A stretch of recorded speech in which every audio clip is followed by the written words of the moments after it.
All right, students, let's start our lecture.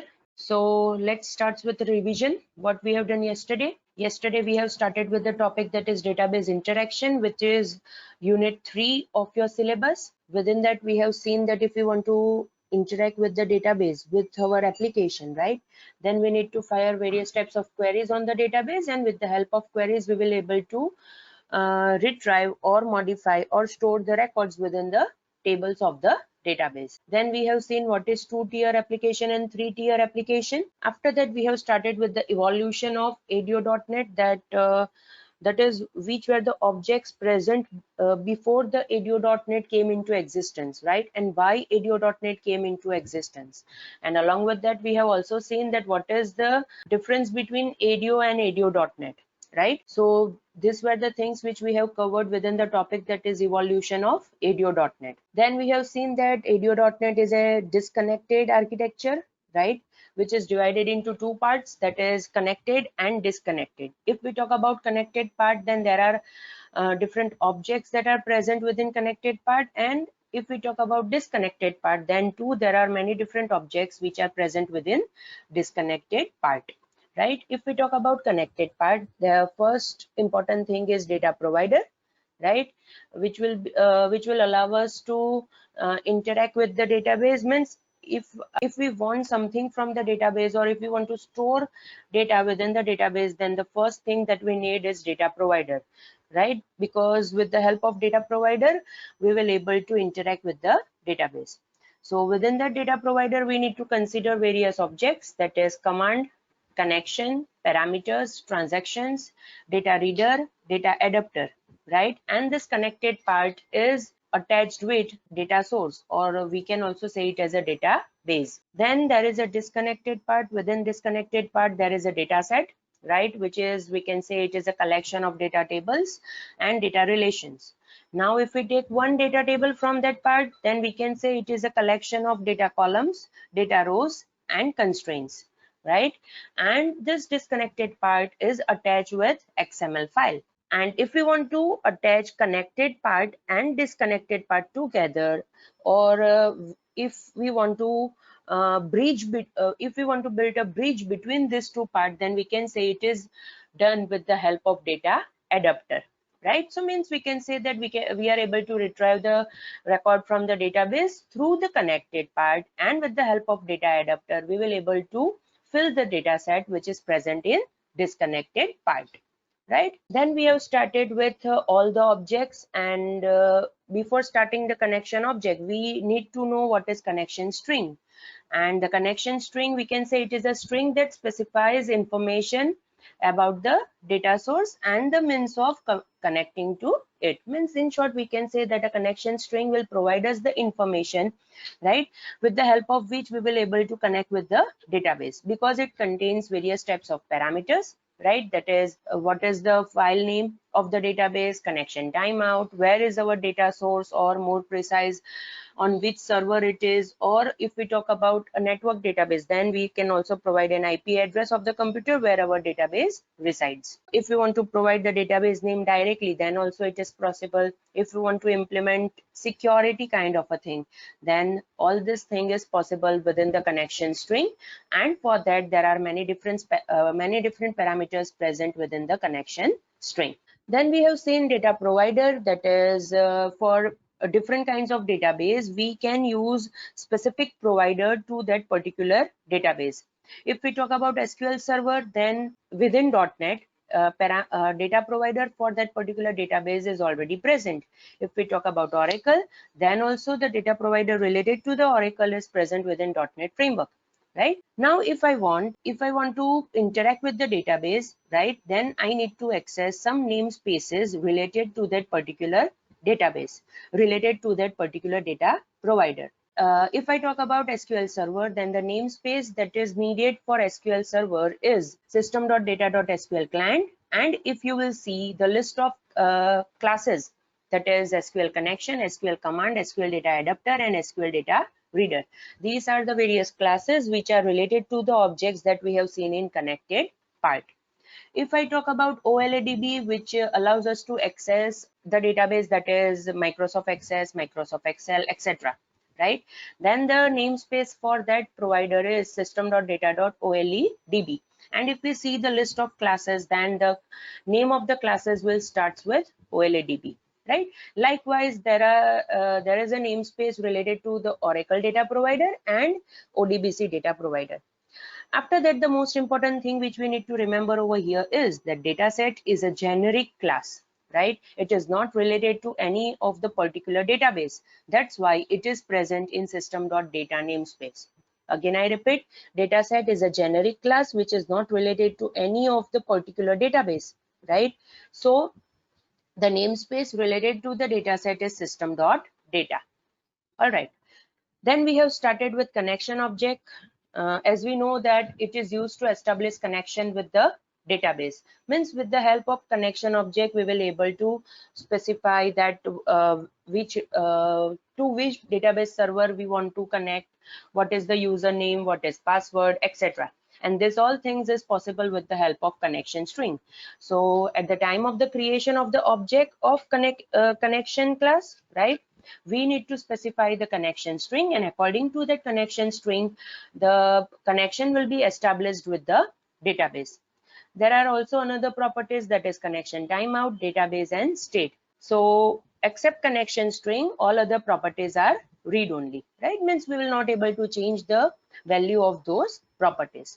Obviously there will be some methods. So the methods which we have seen within connection object is open, close, with the help of which we will able to open and close the connection respectively.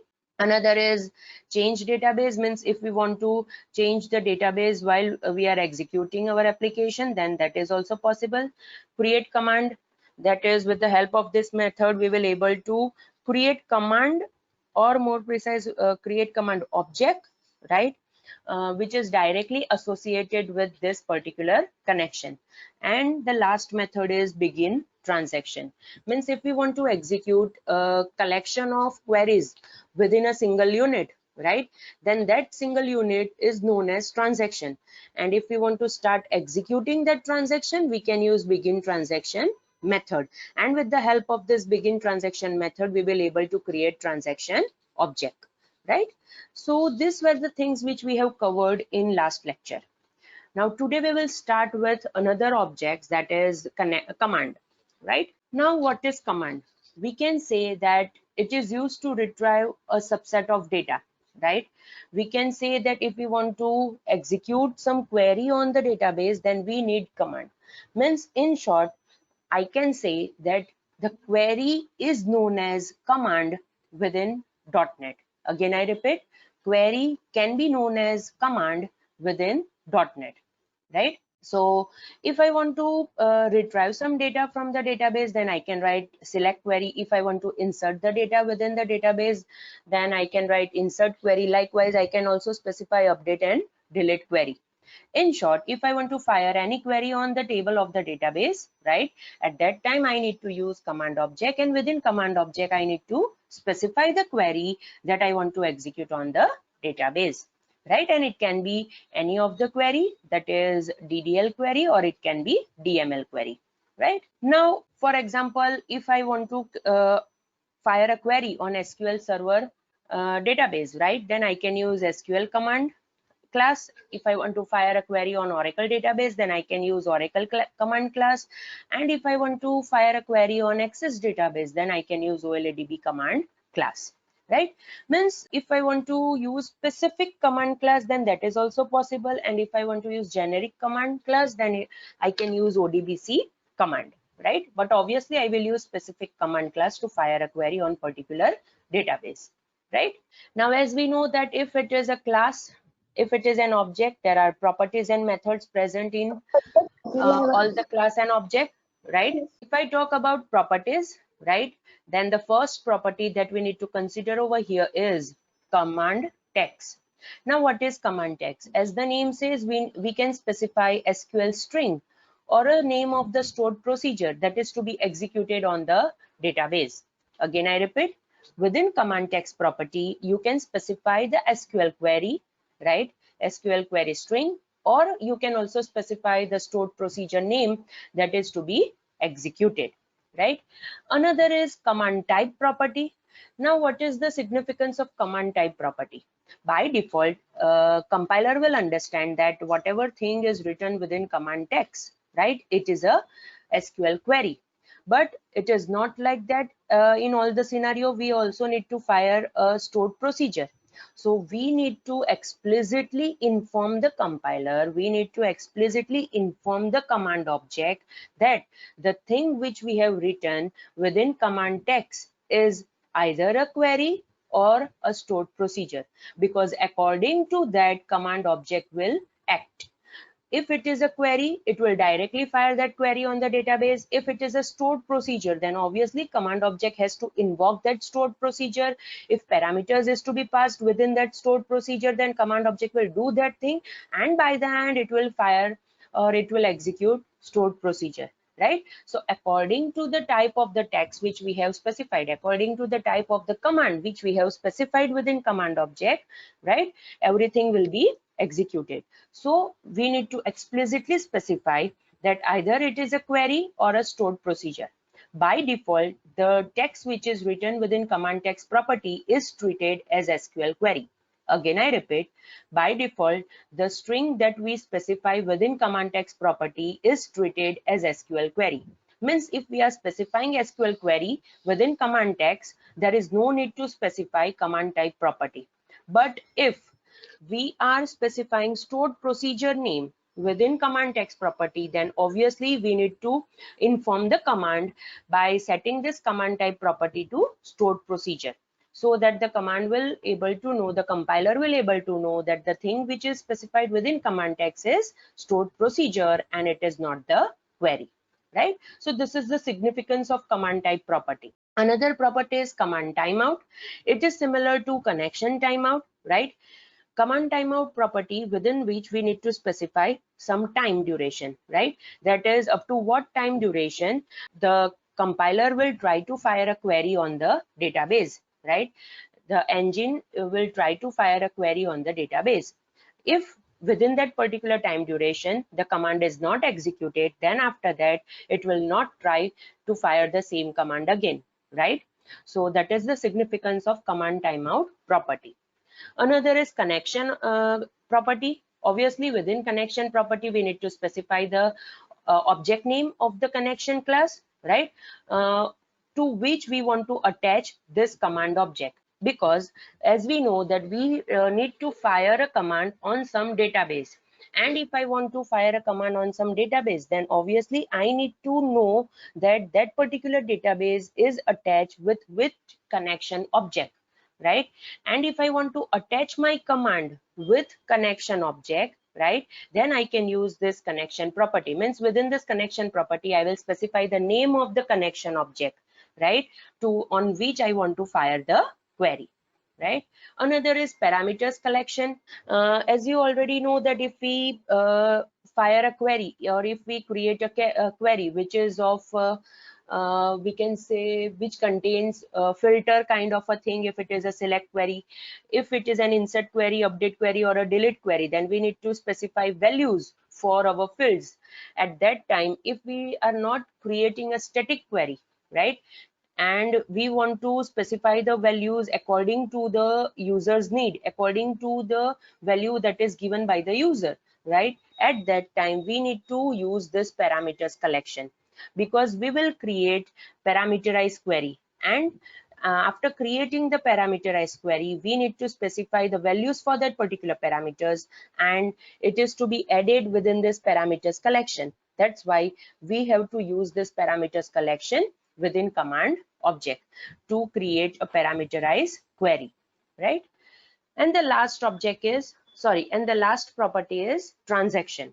Now, as I have already told that what is transaction, we can say when we create a collection of queries into a single unit, right, and after that that particular unit is directly fired on the database, then that unit is known as transaction, right?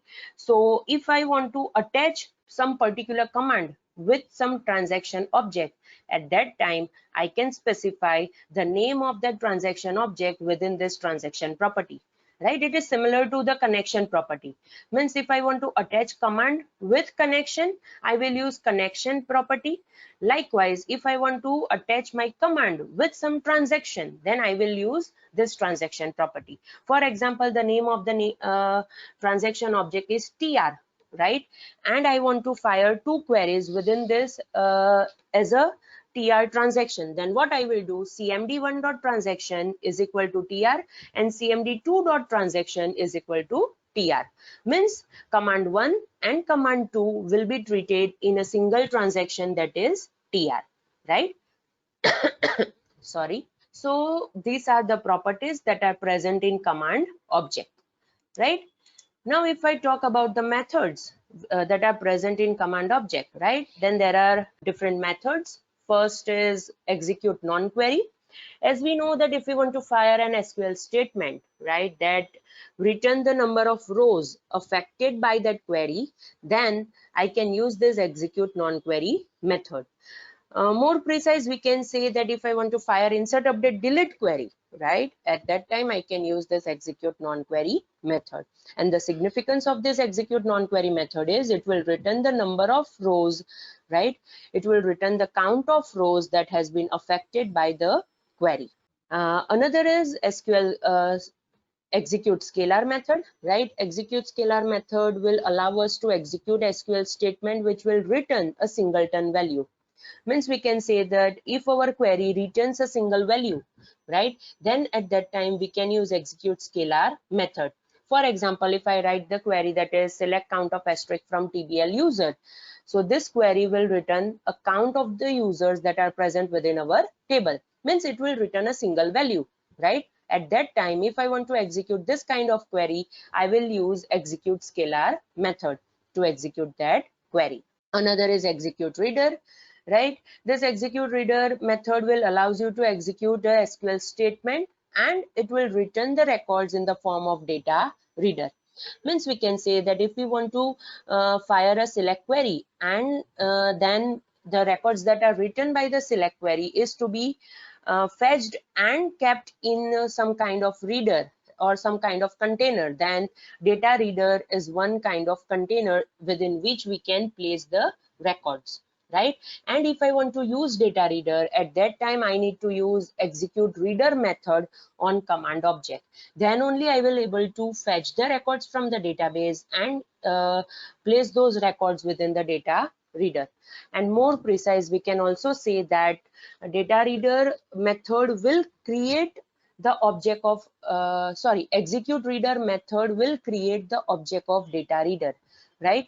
That is also the most important thing over here, that if we want to create an object of data reader, then directly it is not possible by specifying, for example, deem.dr as new SQL data reader. No, we cannot specify new keyword at the time we are creating data reader, right?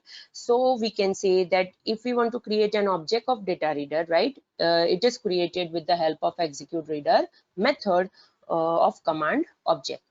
Then the method is cancel command, right? Cancel method is used to cancel the command given for the execution, right? Means if I have given some command for an execution and I want to cancel it in the middle of its way, right, then I can use this cancel method. Another is create parameter, right?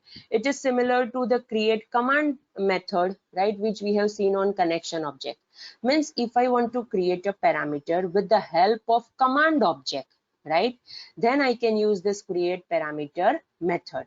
Again, I repeat, if I want to create an object with the of parameter with the help of command object, right, at that time I can use create parameter method. Means if I will use create parameter method to create an object of parameter, then that particular parameter will be directly attached with this particular command.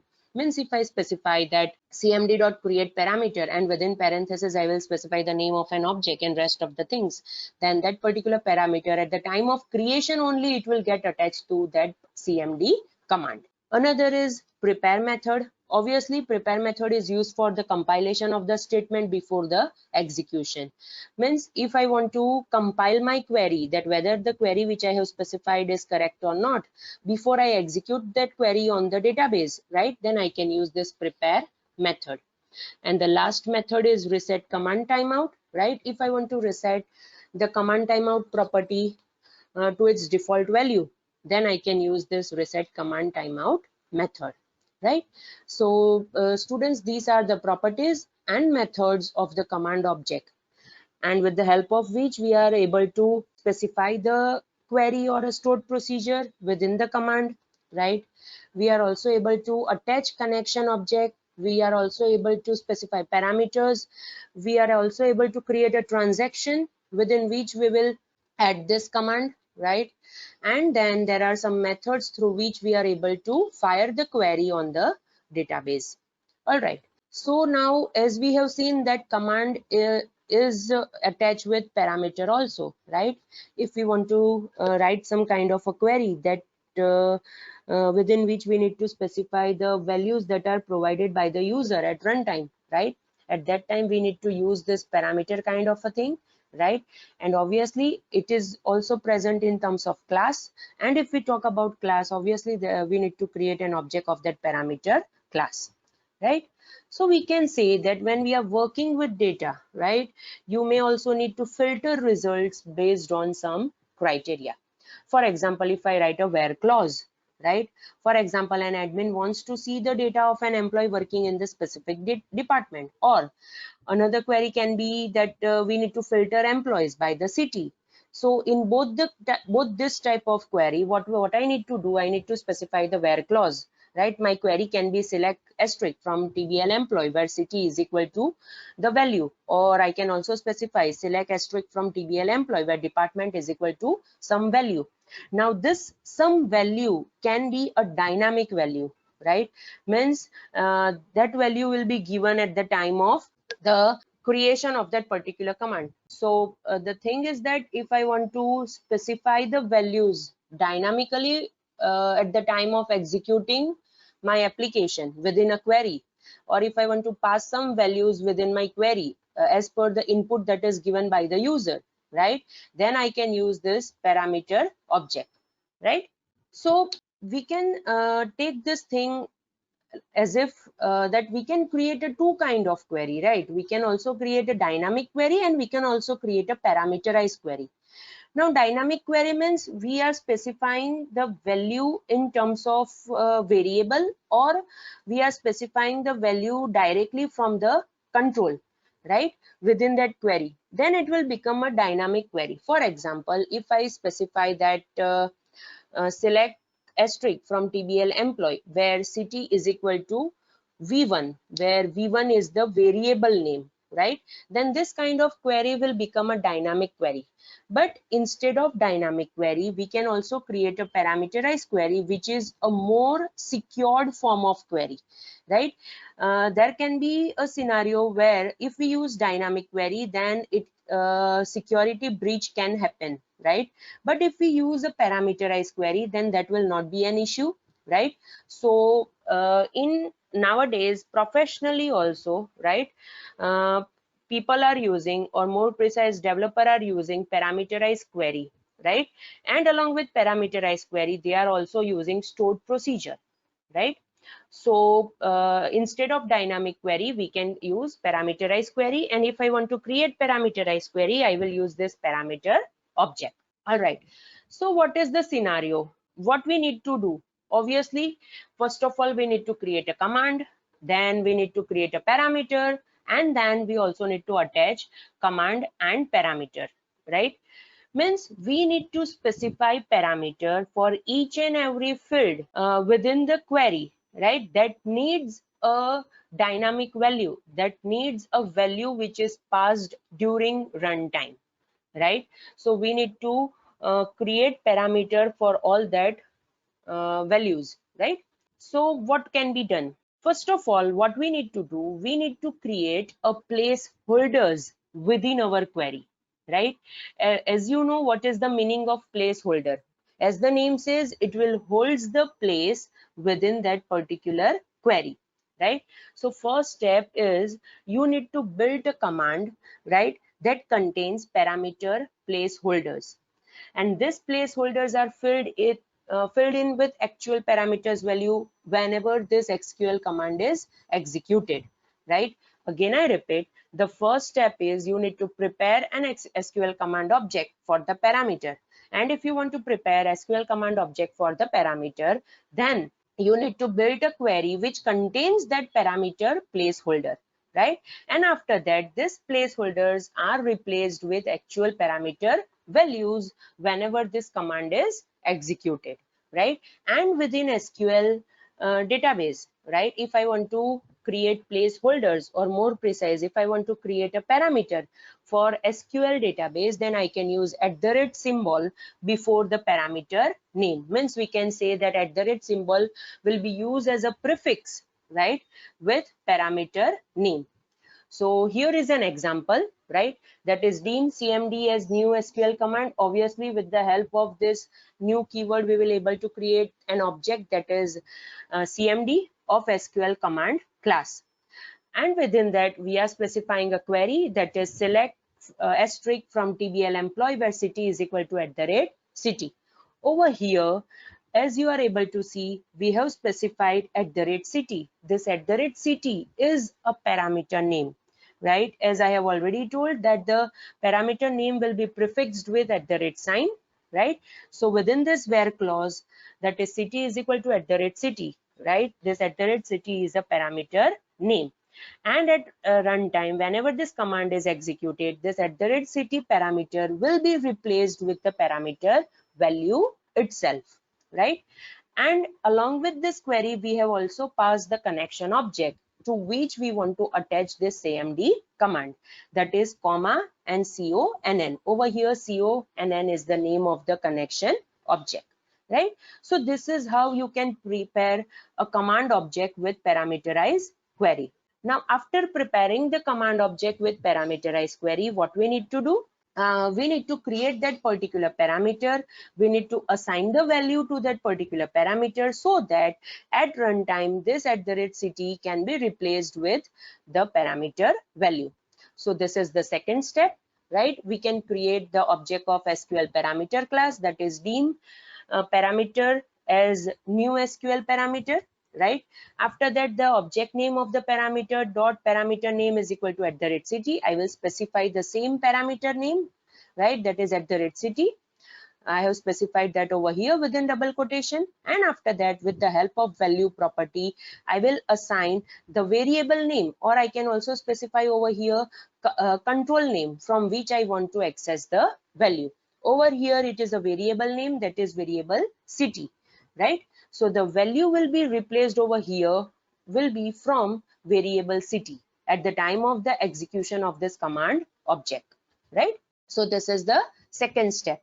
Now the third step will be we need to associate SQL parameter object with SQL command object.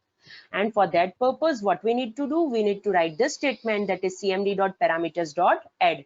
Means within the parameters collection of the command, we need to add the object of this particular parameter which we have created in the second step, right? Again, I repeat, within the parameters collection of command object, we need to add the name of the parameter object which we have created within the second step, right? So these are the three steps by using which we can create a query that contains a parameter, we can create a parameter object, and third, we will able to associate parameter object with command object, right?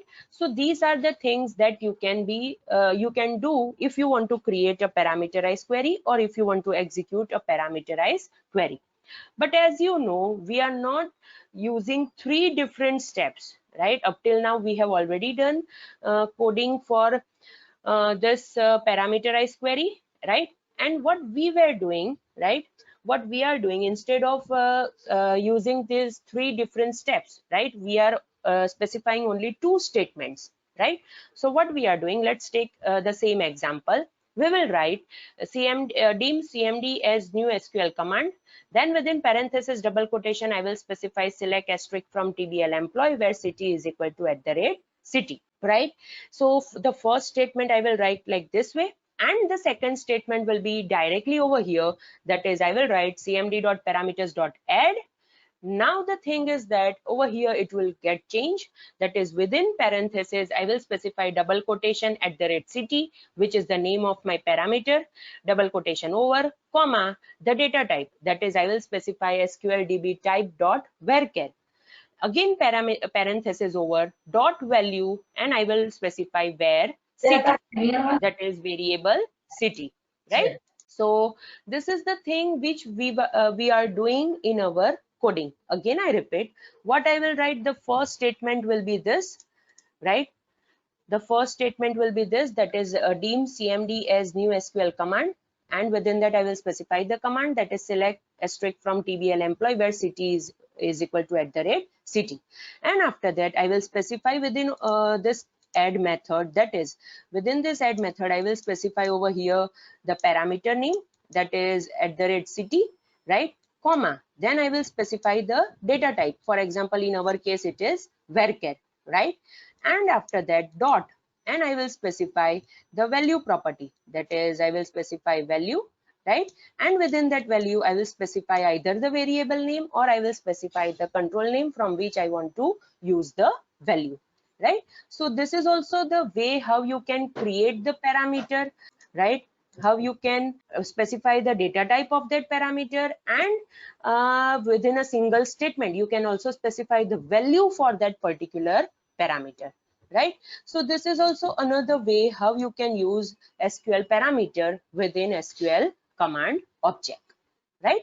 All right, so this was all about command and parameter object, right?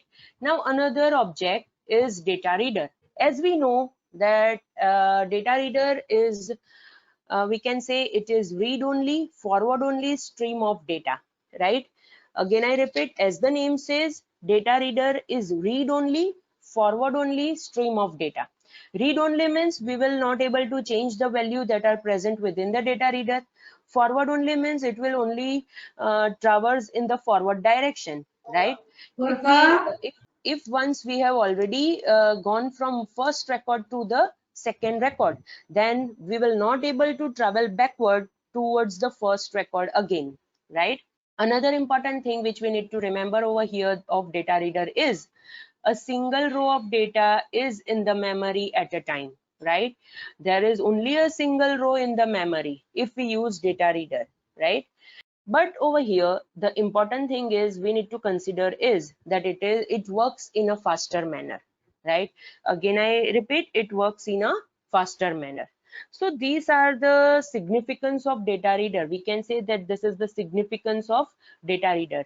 Means if we want a list of records, right, which we only want to traverse for example, if we want to display something to the user, if we want to display single records to the user, or if I want to access a single record and to perform something on that record, and after that I want to display that record to the user, the result of that record to the user, at that time I can use this data reader object, because my operation is, my functionality is, my task is only to read the data. I don't want to modify the data, right?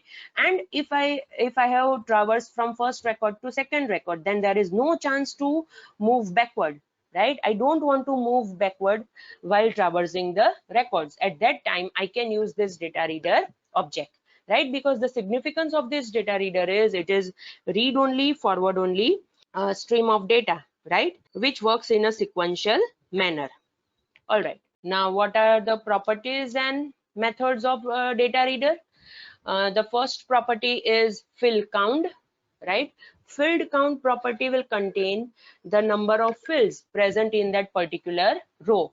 Again I repeat, field count property will contains the number of fields which is present in particular row, means the row that is currently present in data reader, right? And if I want to find the number of fields within that particular row, I can use this field count property, right?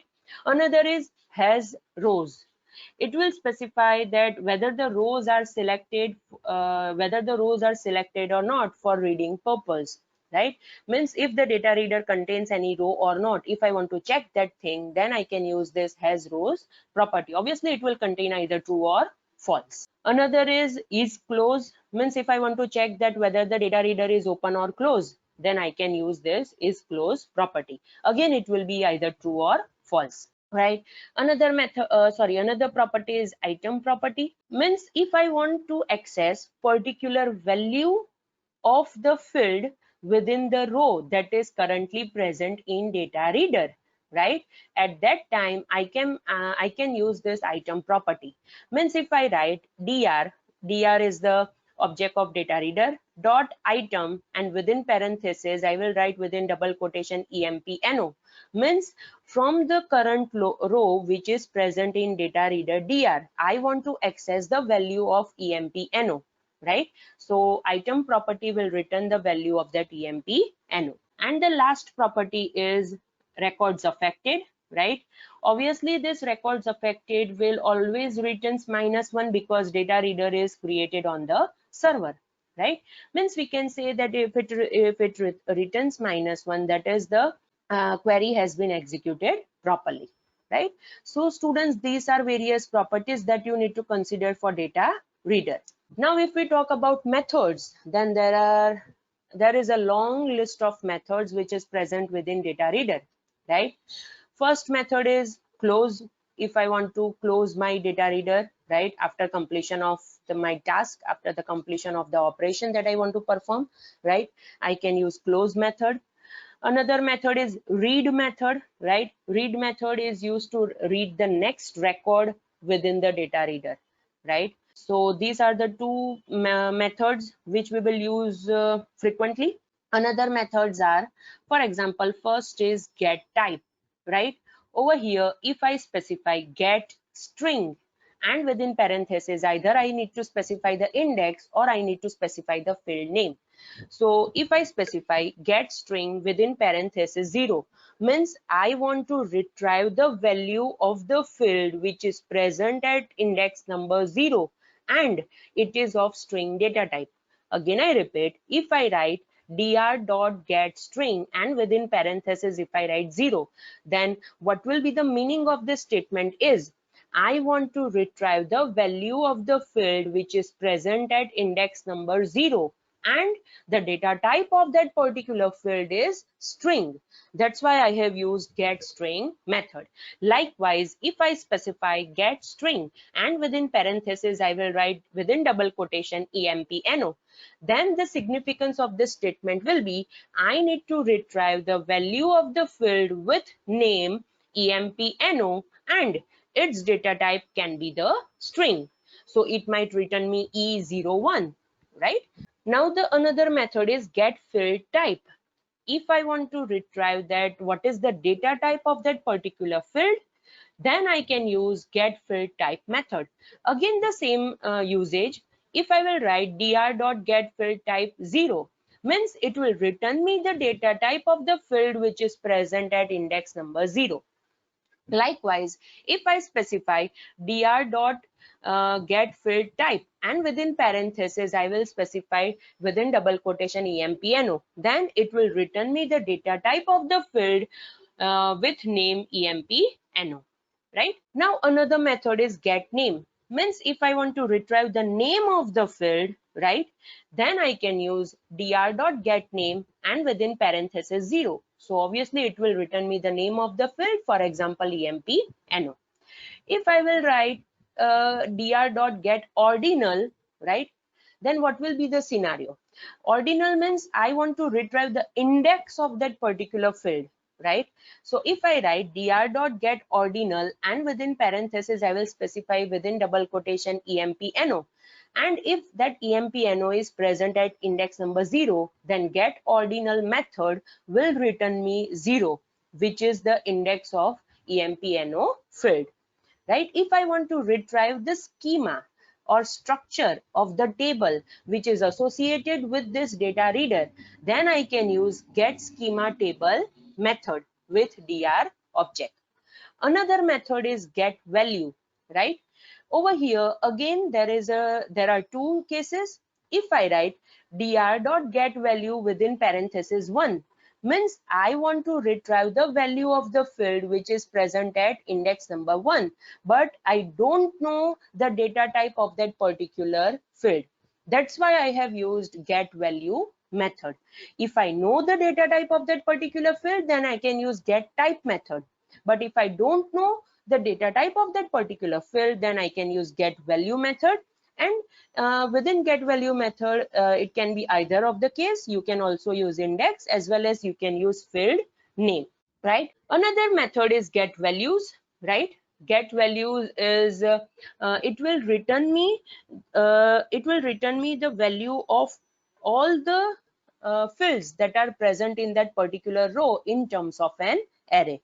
Again, I repeat, it will return the array of the values of that particular row which is currently present in data reader. For example, I have used TBL employee table, and within TBL employee table there are 4 fields, that is employee number, employee name, salary and department number. So what will be the scenario if I will use dr.getValues, right? Then it will return me an array which will contain the values of all the fields that are present in this current row, right? And another method is dbNull. If I want to check that the value of that particular column is null or not, then I can use this method, that is dr is db null, and within parentheses I can specify the index or a field name. And the last method within this data reader is next result. Means if I want to navigate from one record set to another, if I want to jump from one record set to another, at that time I can use next result. For example, I have specified dim cmd as new SQL command. Within parenthesis double quotation, I will write select asterisk from TBL DPT, right? Semicolon, I will write select asterisk from TBL EMP, right? Means within command object, I have specified 2 queries separated by semicolon. Again, I repeat, within command object, I have specified 2 queries, right, separated with semicolon. It means what will be the scenario? It means what will be the scenario whenever I will use this data reader object, and with the help of this data reader, whenever I will traverse the record set, right, then first the records that I will able to traverse will be of TBL DPT, right? Means I will able to traverse each and every record of TBL DPT. And after that, what I want to do after the completion of the traversal of the records of TBL DPT, I want to jump to TBL employee, right? I want to navigate to the another record set which is present within the command, that is of TBL EMP. At that time, I will use next result method.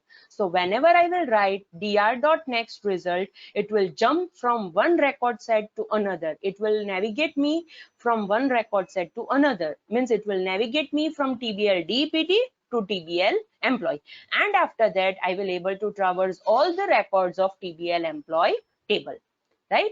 So students, these are the various methods that you can use with data reader object, right? Now another object is data adapter. We can say that data adapter act as a bridge between the data source and the data set. We have already seen this thing in the diagram, right? We can say that data adapter act as a bridge between the data source and the data set, right? This data adapter is data source specific, right? Means we need to specify the connection and the command for which we need to create a data adapter, right? And with the help of data adapter, you can fire any of the query, that is, you can also fire select command, insert command, update command, or you can also fire delete command with the help of data adapter object, right? Now, what are the properties and methods of data adapter? Obviously, if I want to specify select command, right, then I will use select command property. If I want to specify insert query, I will use insert command. If I want to specify update query, I will use update command. And if I want to specify delete query, I will use delete command property, right? Means according to the kind of the query that I want to fire, right, I will use its property. And if instead of query I am specifying stored procedure, right, within this for property, that is select command, insert command, update command, and delete command, then as we have seen in command object, likewise over here also we need to specify the command type, that whether this above commands of that particular query are in terms of a simple query string, or are in terms of a simple query, or they are in terms of stored procedure. Means if I specify over here command type is equal to stored procedure, and I am writing within select command that is spemp, means spemp will be treated as stored procedure, because I have explicitly specified that this command is of stored procedure type, right? So this is the significance of command type within data adapter. There are two methods, fill and update. If I want to fill the records within the data set with the help of data adapter, then I will use fill method, right? With the help of this fill method, I will able to fill the records within the I will able to fill the records within the data set. Means I can also say it like that, it is used to populate the data set object with the data that the data adapter object retrieve from the data source, right? Means if I'm specifying a select query, that is select asterisk from TBL employee, means with the help of the data adapter object, records from the TBL employee table will be retrieved and it will be filled to the data set. Means we can say the data set will be populated with TBL employee record, right? And the last thing that is in data adapter is that is update method, right? It is used to update the database according to the changes that are made in the data set. As we have already discussed that ADO.NET supports disconnected architecture. Means what is the scenario, right? Over here, if we talk about disconnected architecture, yesterday I have already told you what is the meaning of this disconnected architecture. For example, what I will do, I will open the connection, right? I will retrieve the records from employee table and I will close the connection. Now the records that are retrieved from the database of TBL employee table, I have stored those records within the data set. Now what is the scenario? I can modify the records which are present in the data set, right? I can perform insert operation, update operation, delete operation, select operation on the records that are present in the data set, right? And by the end of the day, what I want to do, I want to do those changes within the database which I have already done in the data set, right? So it is the scenario within which what I can do, I can directly update my data set to the database.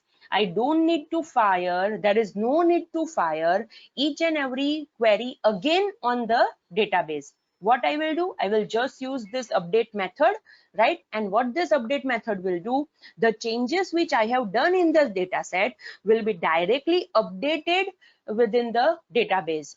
So there is no need to fire all the queries again on the database because we have already updated the records within the data set, right? So this update method will be is used to update the changes within the database, right? So students, this was the properties and methods of data adapter, right?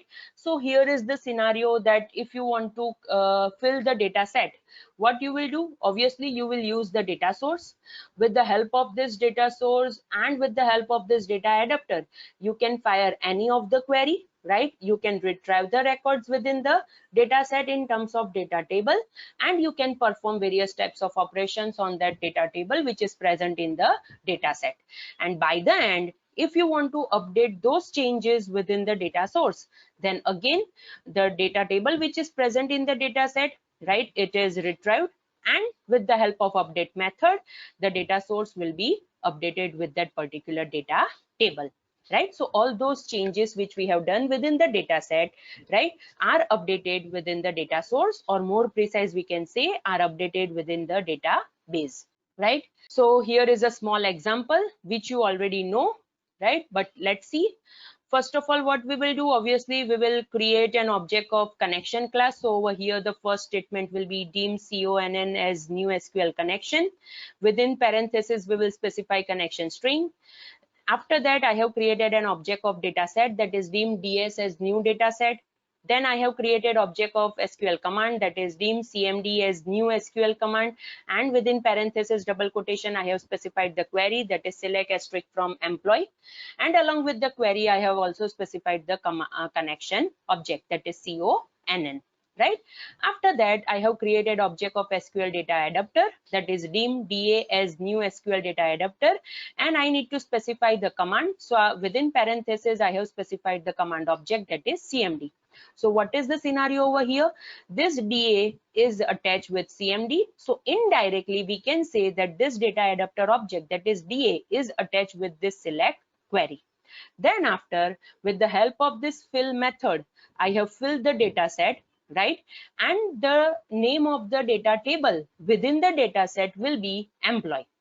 Again, I repeat, with the help of DA, that is data adapter object, and with the help of fill method, I have filled this DS object of data set, right?